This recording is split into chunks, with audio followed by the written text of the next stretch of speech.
Untuk mengenal teks anekdot, hal pertama yang harus kalian ketahui yaitu pengertian teks anekdot.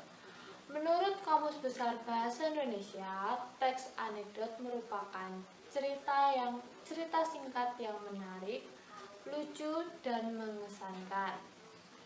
Nah, cerita anekdot ini biasanya mengenai orang terkenal atau orang penting yang berdasarkan kejadian yang sebenarnya.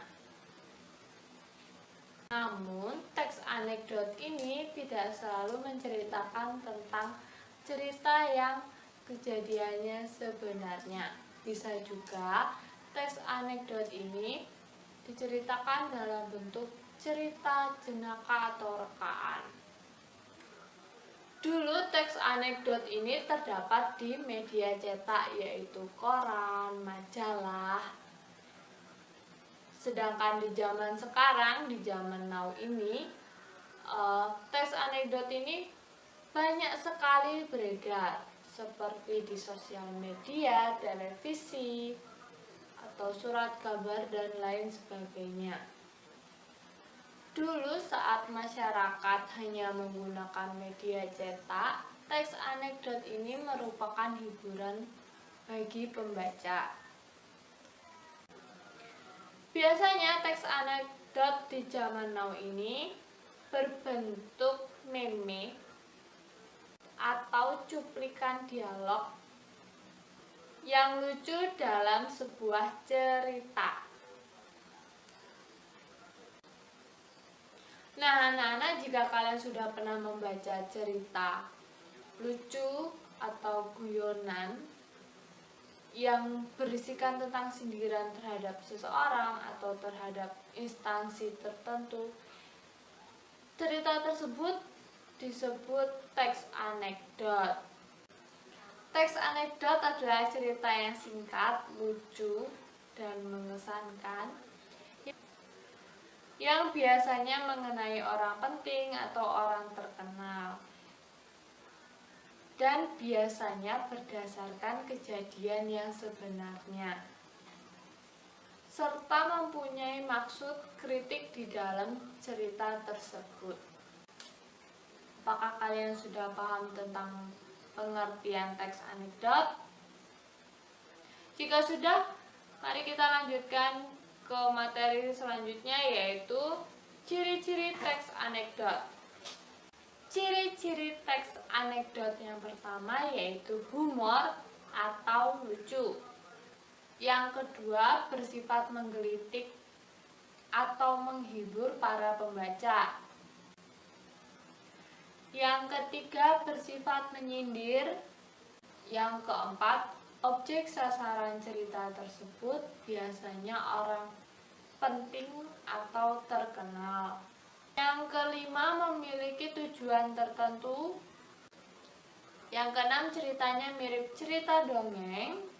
Yang ketujuh, cerita mengenai hewan dan binatang secara umum dan terlihat nyata. Selanjutnya, tujuan dari teks anekdot. Tujuan yang pertama yaitu menghibur para pembaca. Yang kedua, membangkitkan tawa para pembaca. Yang ketiga, sarana untuk mengkritik atau menyindir. Yang keempat, menggambarkan karakter-karakter dengan singkat dan langsung pada intinya. Apakah kalian sudah paham? Jika sudah, kita lanjutkan ke materi struktur kebahasaan teks anekdot. Yang pertama yaitu abstraksi. Nah, pengertian dari abstraksi ini, abstraksi merupakan bagian awal dari suatu cerita. Yang kedua yaitu orientasi. Orientasi ini merupakan bagian pengenalan suasana dalam cerita teks anekdot yang dijelaskan secara jelas oleh penulis. Yang ketiga yaitu event. Event ini merupakan peristiwa penting yang terdapat dalam teks cerita anekdot.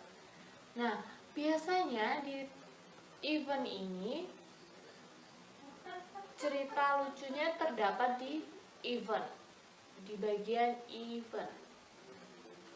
Yang keempat merupakan krisis. Krisis ini merupakan puncak dari masalah di cerita teks anekdot. Selanjutnya reaksi. Reaksi ini merupakan bagian dari seorang penulis yang menyelesaikan suatu konflik di dalam teks anekdot tersebut. Yang keenam yaitu koda. Koda adalah sejenis bagian perubahan alur yang secara mendadak. Reorientasi merupakan bagian penutup cerita. Biasanya reorientasi ini berupa teka-teki dari penulisnya, sehingga para pembaca disuruh menyimpulkannya sendiri. Selanjutnya, kaidah kebahasaan teks anekdot. Yang pertama, menggunakan pertanyaan retorik. Yang kedua, menggunakan kalimat perintah. Yang ketiga, menggunakan penghubung. Yang keempat, menggunakan verba atau kata kerja. Yang kelima, menggunakan kata kerja waktu lampau.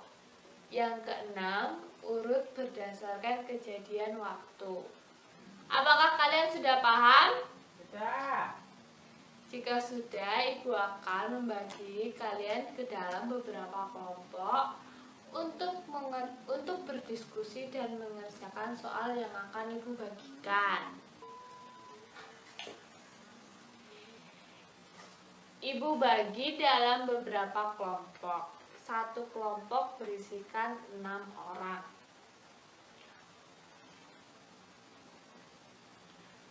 Absen 1 sampai 6 adalah kelompok pertama. Absen 7 sampai 12 kelompok kedua. Absen 13 sampai 18 kelompok ketiga. Dan absen selanjutnya kelompok selanjutnya ya.